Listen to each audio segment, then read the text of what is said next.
knew something was wrong the moment the key wouldn't turn. It was a cold Monday morning in February. That bitter kind of cold that clings to your skin no matter how many coats you wear. I had just come from Silver Hill Medical Center, still in the same jeans and sweatshirt I'd thrown on 2 days ago when Marcus collapsed at the Design Expo. The overnight bag I carried felt like it belonged to another version of me. One who thought this would just be a quick hospital trip. One who still had a husband.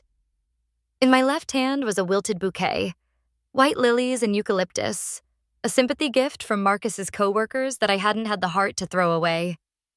My eyes were raw. My lips cracked from crying. My chest still ached from the sound of the flatline monitor. I wasn't ready to face the silence of our house, but I wasn't ready for what I saw instead. I stepped onto the porch, clutching the iron railing for support. My fingers shook as I slid my key into the front door. It jammed. I pulled it out. Tried again. Nothing. A cold pulse ran through me, my breath visible in short gasps. I checked the spare, the one I'd hidden behind the wind chime Marcus brought back from Santorini. Still no luck. It was like the lock had forgotten me, or worse, rejected me. Then I saw it. The curtains in the living room window were different. The soft gray linen panels I'd sewn myself had been replaced with gaudy floral brocade. Heavy, stiff, outdated. My stomach dropped. I moved closer, peering through the gap in the curtains. At first, it was hard to register. Boxes were stacked along the walls. The room smelled like lavender candles. Marcus hated lavender. My reading chair was covered in a pink throw. A porcelain teacup I'd never seen sat on the coffee table. And then I saw her. Veronica, my mother-in-law, dressed in black slacks and a navy cashmere cardigan. She was sitting comfortably in the center of my living room, sipping tea from the antique china set Marcus and I saved up for when we first moved in. Across from her, fluffing a throw pillow like it was just another Sunday, was Celeste, Marcus's younger sister. They were laughing. Like Marcus hadn't died less than 24 hours ago. Like I didn't exist. I knocked on the door. Once, twice, no answer. My knuckles shook as I pounded louder. Finally, the door cracked open just enough to reveal Veronica's figure. Composed, calm. Her arms folded across her chest like she had been waiting for this moment. "Elena," she said with a syrupy smile. "Didn't expect you back so soon." "What's going on?" My voice cracked. "Why can't I open the door?" She tilted her head like she was addressing a confused child. "Because, dear," she said softly, "you don't live here anymore." I stared at her. "What?" "This was Marcus's house. He paid for it. Not you.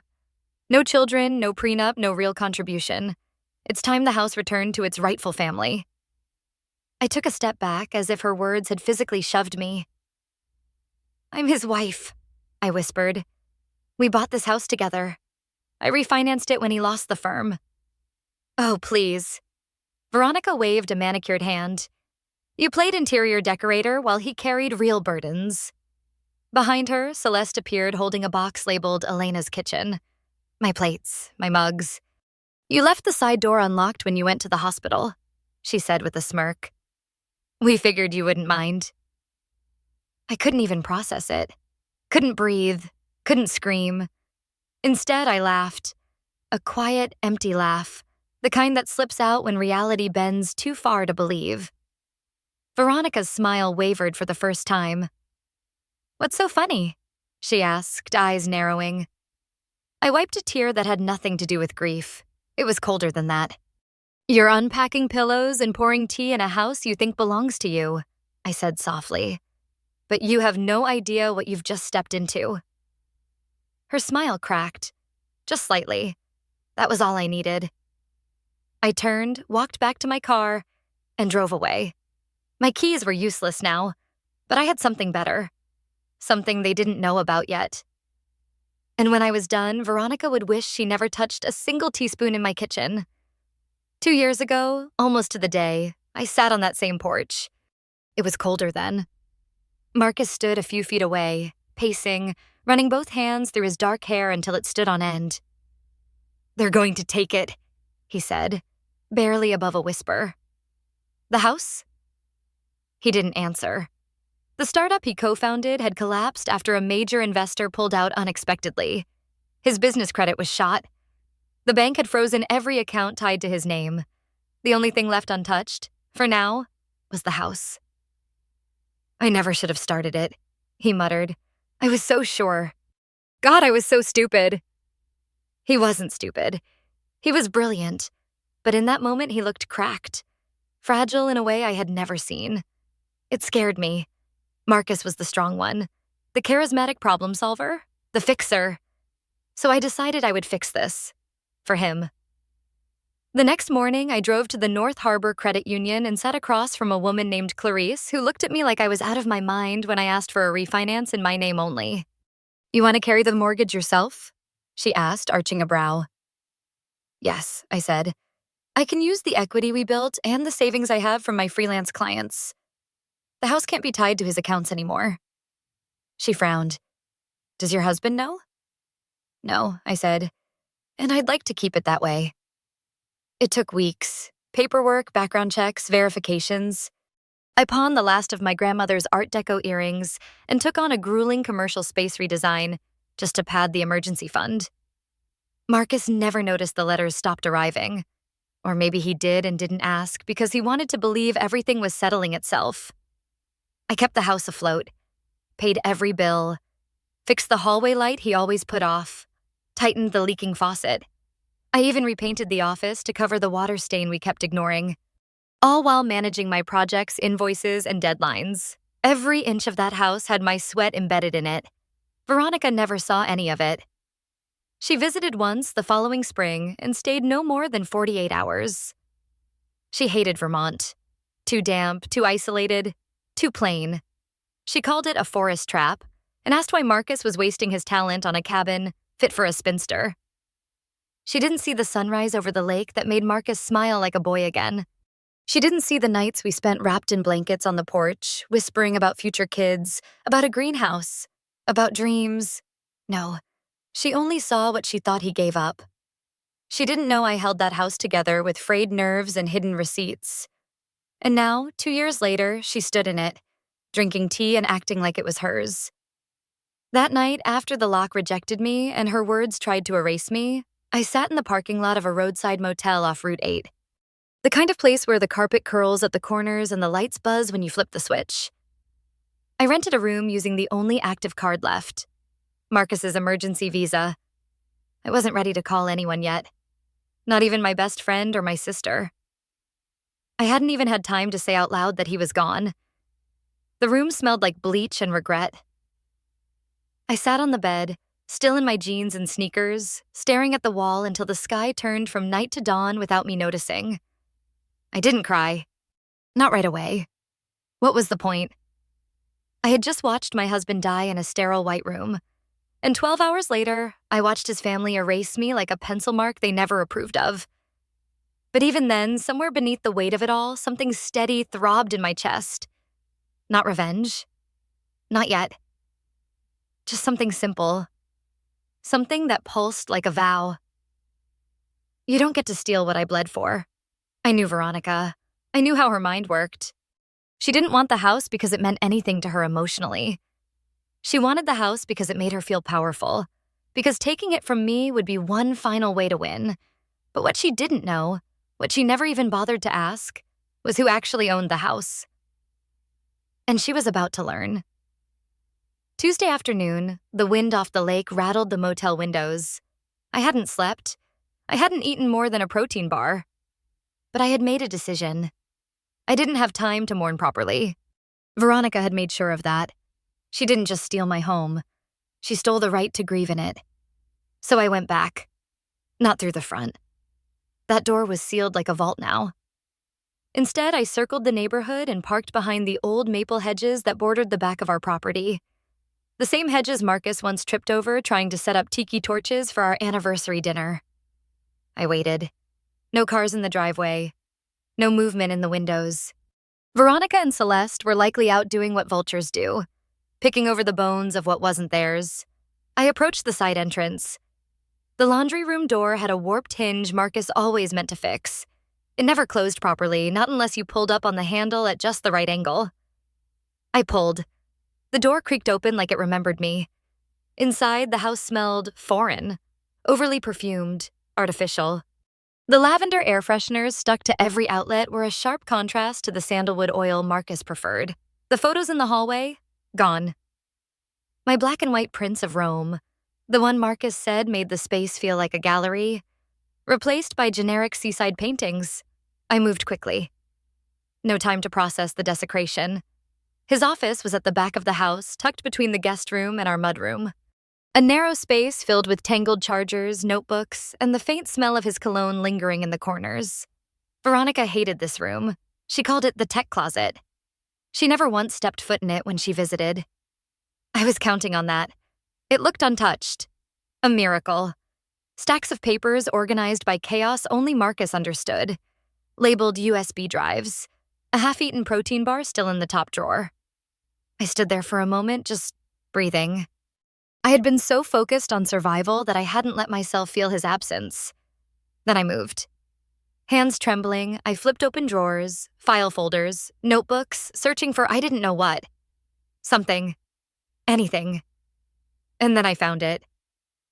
Tucked between two thick instruction manuals in the lower cabinet drawer was a slim black folder. Plain. Unlabeled. Except for one thing. In Marcus's unmistakable handwriting, across the front in silver ink, postmarital agreement, do not discard. My breath caught. My knees nearly gave out. We never had a prenup. We married broke and blissful, convinced that love didn't need paperwork. But this was different. Hands shaking, I opened the folder. Inside were 3 crisp sheets of legal paper on letterhead I didn't recognize. A firm based in upstate New York. Dated 18 months ago. I scanned quickly.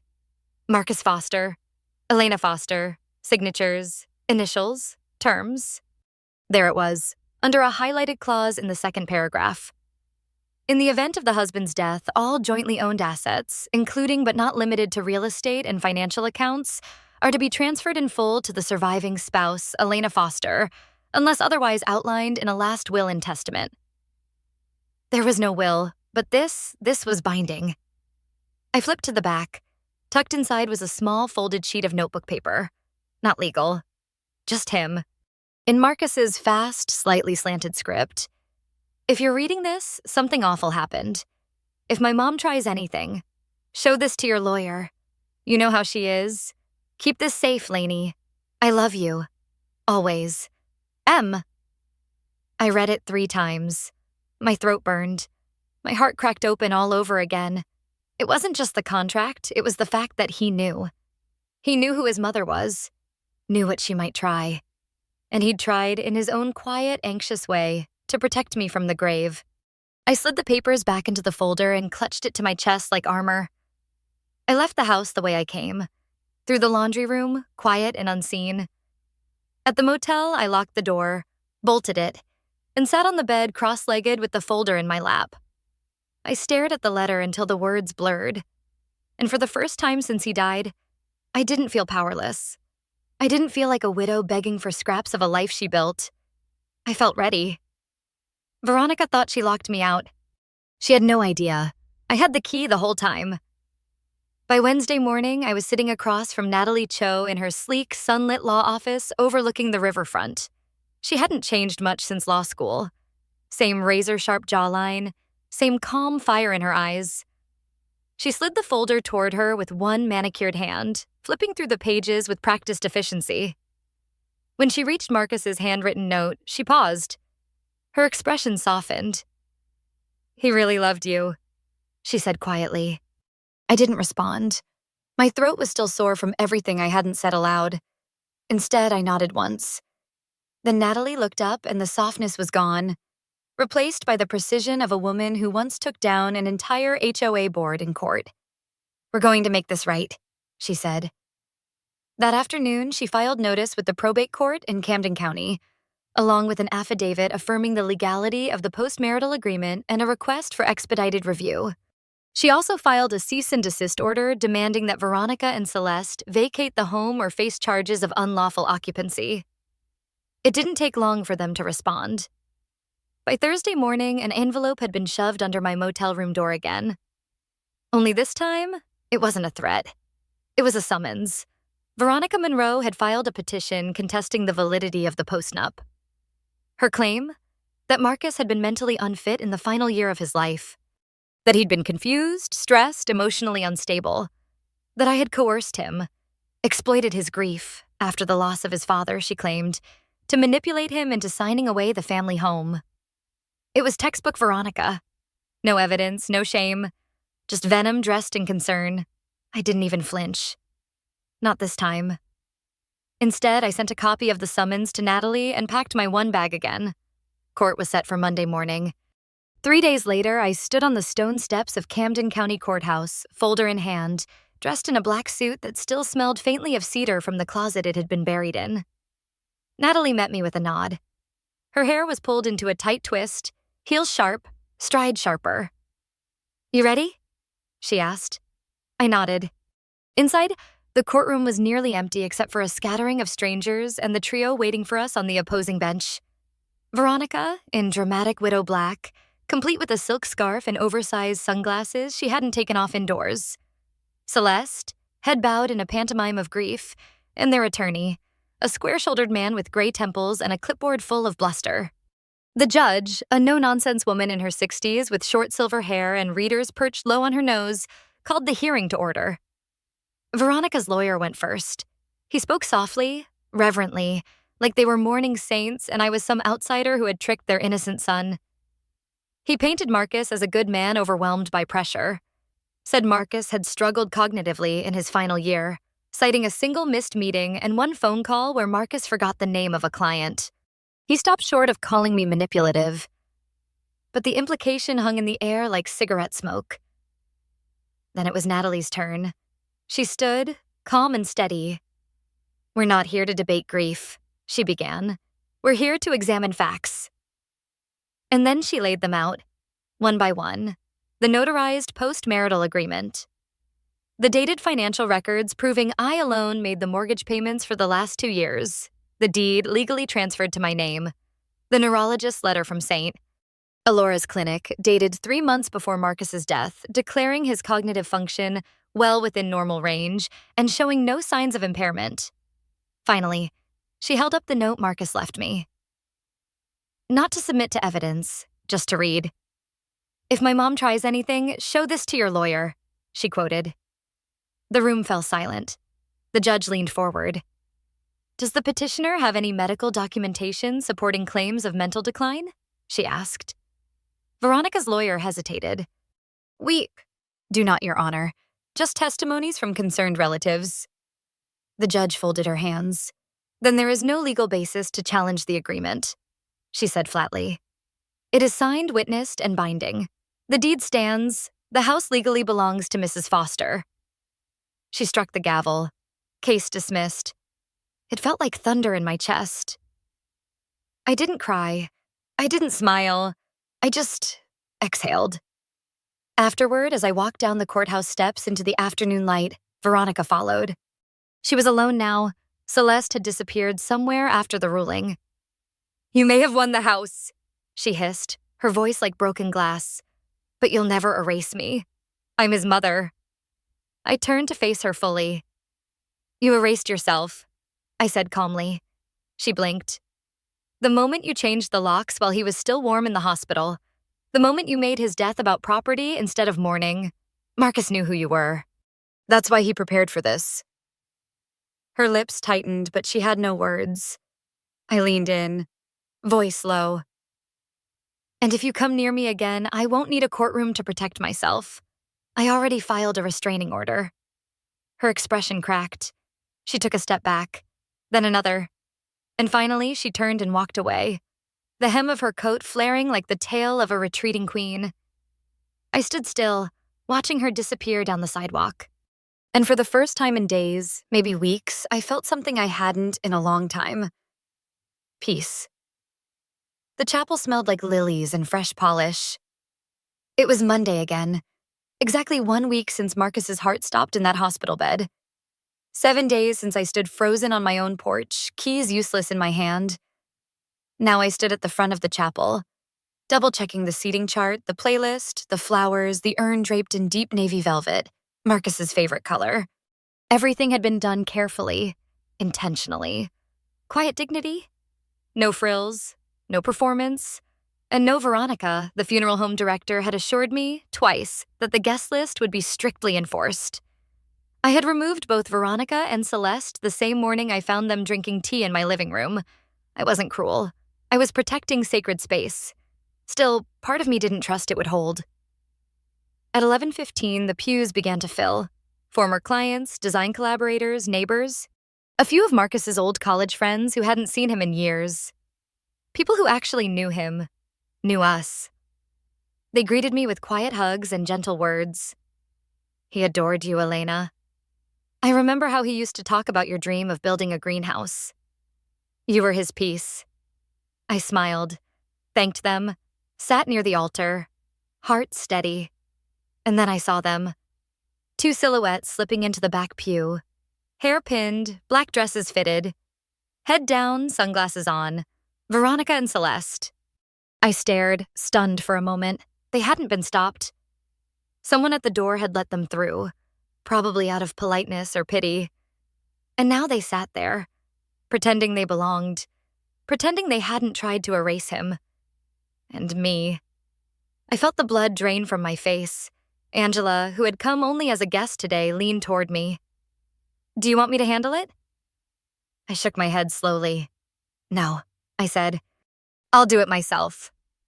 I rose from my seat, the heels of my boots clicking against the tile in slow, echoing rhythm. Conversations hushed. The musicians stopped tuning. Even the minister stepped back, sensing something bigger than a schedule unfolding. Every step I took down the aisle was a heartbeat, deliberate and unshakable. When I reached the back, Veronica looked up, smiling faintly as if I might greet her like an old friend. You're not supposed to be here, I said, voice even but cold. Celeste shifted uncomfortably beside her, eyes locked on the floor. We're not leaving, Veronica replied, her tone clipped, her smile gone. I gave birth to him. Then you should have honored his wishes, I said. I am his mother, she snapped. And I am his wife, I said. The only one he chose, the only one he trusted. You can't stop me from mourning my son, she said through clenched teeth. You're not mourning, I said. You're performing. There was a pause, one long beat. I will walk out right now, I added. I will take the urn, the minister, and every person who came here for Marcus, and we will finish this service on the lawn, in the parking lot, at a coffee shop. I don't care. But you will not sit here and pretend like you loved him when all you ever loved was control. Stillness. Then Celeste's voice broke the silence, barely above a whisper. Mom? Veronica turned sharply. What? We're not wanted here, Celeste murmured, eyes still down. Let's stop pretending. She rose to her feet. Veronica stared at her in disbelief, but slowly, too slowly, she followed. No scene, no shouts, no venom, for once. Just the soft click of heels echoing as they walked out the side door and disappeared into the gray light outside. I stood there for another moment, letting the silence settle. And then I turned and walked back down the aisle. The musicians resumed. The room breathed again. And as I stood before the urn, before Marcus, I said goodbye. Not surrounded by liars, not suffocated by betrayal, just wrapped in truth, in memory, in quiet, enduring love. The day after the funeral, the house was silent. Not the kind of silence that comforts, the kind that watches you, waits for you to flinch. I moved slowly through each room like I was walking across a minefield of memory. I hadn't changed much yet. Marcus's mug still sat by the sink. His jacket still hung by the door. But there was something different in the air. Not quite peace. Not quite dread. Something coiled. I was rinsing a chipped bowl in the kitchen sink when I saw it, parked across the street. Same car, same woman, Veronica. She wasn't moving, just sitting. Engine off, windows cracked, hands on the steering wheel, like she was on watch or waiting for a ghost to return. I didn't call Angela. I didn't grab my phone. Instead, I poured a fresh cup of coffee, walked onto the porch barefoot, and stared directly at her. We locked eyes. I didn't wave, I didn't blink. I just stood there, steam rising from the mug in my hands. Marcus's flannel wrapped tight around my shoulders like armor. After what felt like hours, but was probably only minutes, she flicked her cigarette out the window and started the engine. And then she drove away. No words, no threats, no goodbye. But I knew what it was. Not surrender. Just retreat. Her way of saying, I still exist. The next 3 days passed in a blur. I cleaned, I scrubbed. I erased the smell of lavender and brought back eucalyptus and pine. I sorted through Marcus's things, holding on to what mattered and letting the rest go. It hurt. Everything hurt. Every receipt with his handwriting. Every note scrawled on the back of junk mail. Even the empty corners where his presence used to rest like sunlight. On the third afternoon, I found something I hadn't expected, his gardening notebook. Marcus used to sketch landscaping plans as a stress reliever. Tiny doodles of where he'd plant rosemary or what kind of trellis would look best on the shed. I had always laughed softly when I caught him at it. He said he wanted the yard to feel like a hug. I flipped through the pages until I saw one marked with bold ink. Marigolds, for Lainey, when you're ready. He'd even taped a seed packet to the page. I don't know what pushed me outside, but I went. I dug the soil with my hands, turning the earth where he'd drawn little circles and arrows. I planted the seeds, watered them, sat cross-legged in the dirt until the sun dipped low behind the trees. It was quiet, raw, pure. And then, when I came back to the front door, I saw it. A plain white envelope. No name, no handwriting, just 6 typed words in bold font on a sheet of cheap printer paper. This house will always be mine. I stared at it for a long time. My hands didn't shake. My heart didn't race. Instead, I laughed. Not bitterly. Not cruelly. Just softly. Like someone who had already survived the fire and now stood warming their hands on its ashes. She had nothing left. No case. No proof. No claim. Just threats printed in bold type from a woman who didn't know what truth sounded like anymore.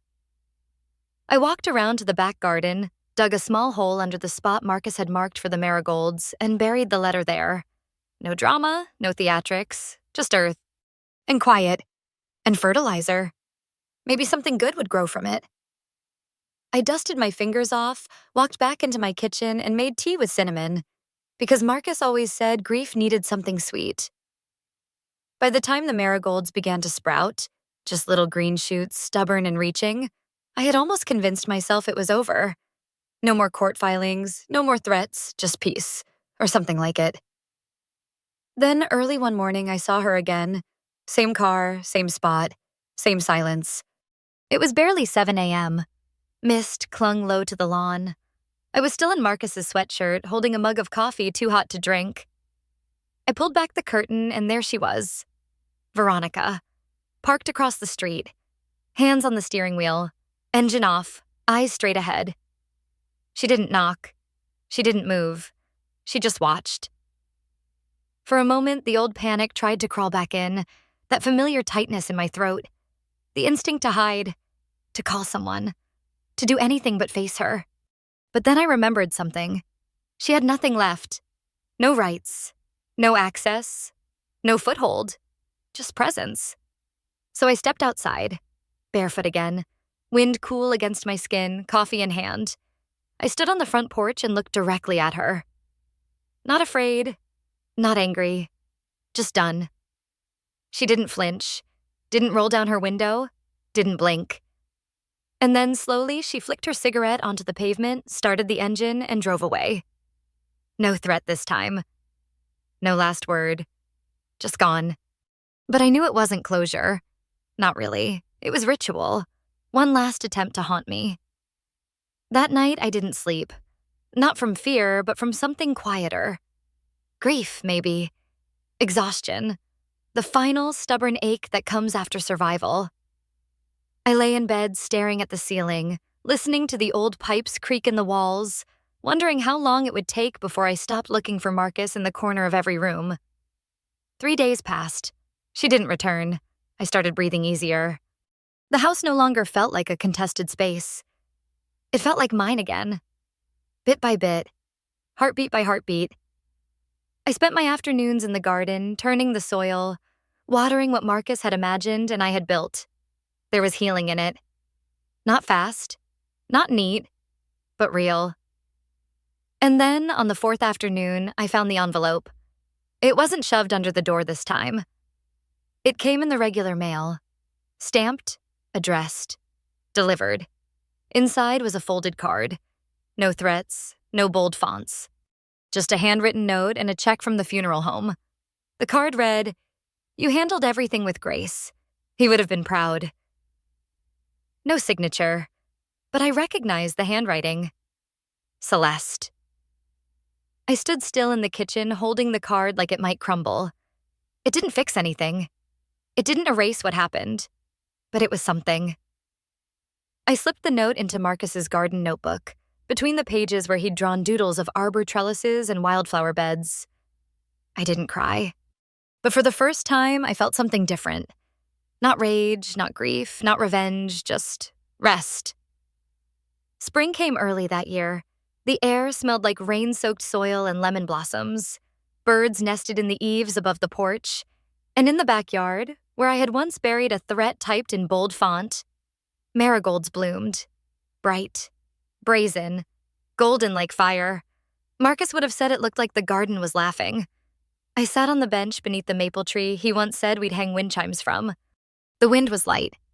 The chimes now existed only in my memory, but the bench was real. And the peace was too. The house had changed. Not just the walls or the furniture, but the spirit of it. It no longer echoed with absence. It held presence. My presence. I painted the guest room a soft sage green and replaced every landscape print Veronica had hung with photos of places Marcus and I actually loved. Mount Rainier, the Amalfi Coast, Mazistiel, the tiny coffee shop in Asheville where we almost eloped on a dare. I kept one drawer in his office untouched. Not as a shrine, but as a promise. Some nights I'd sit by the window and talk to him. Just a few words, a thought, an update on the garden. I didn't expect answers. But sometimes the wind shifted just right, and it felt like he was listening. I reopened my design firm, not out of desperation, but out of choice. Clients came slowly, one at a time. A widower who wanted to repaint his kitchen so it didn't smell like her perfume. A young woman who'd just left a controlling fiancé and wanted her apartment to feel like her own again. A retired couple finally building their dream sunroom. They didn't know my story, but I saw echoes of myself in every one of them. I designed like I was planting, carefully, with purpose, with tenderness, and with roots, because that's what Marcus left me. Not just a house. Not just a memory. But a chance to begin again without apology. One Saturday morning, as I trimmed the rosemary on the kitchen windowsill, I saw another envelope in the mail. No threats, no bold fonts. Just a client invoice and a thank you note from someone whose guest room I had transformed into a library. It felt ordinary, and it felt like peace. That was the true victory. Not the courtroom ruling, not the eviction, not even the silence that finally came after Veronica stopped haunting me with drive-bys and letters. No, the sweetest revenge was something quieter. It was locking the door from the inside. It was making tea in my own kitchen without looking over my shoulder. It was breathing deeply in a space that no longer smelled like shame. People sometimes ask what happened. I don't tell them everything. I don't need to. But when a woman asks, at church, at the market, at the garden center, when her hands tremble and her voice cracks as she says, "I don't know how to make it mine again," I tell her this. You don't owe kindness to someone who tried to erase you. You're not cruel for locking your doors. You're not selfish for wanting space that is only yours. Then I tell her about the garden, how it bloomed from battle, how it feeds me, calms me, holds me, how something small and beautiful can grow exactly where you thought your world had ended. That's not a metaphor. That's survival. Now, months later, I don't walk like I used to.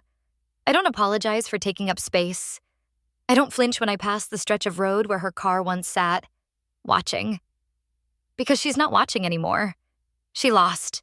And I'm not angry. I'm just done. This house is mine. This life is mine. This voice, this calm, steady, stubborn voice is finally mine. And I'll never hand it over again.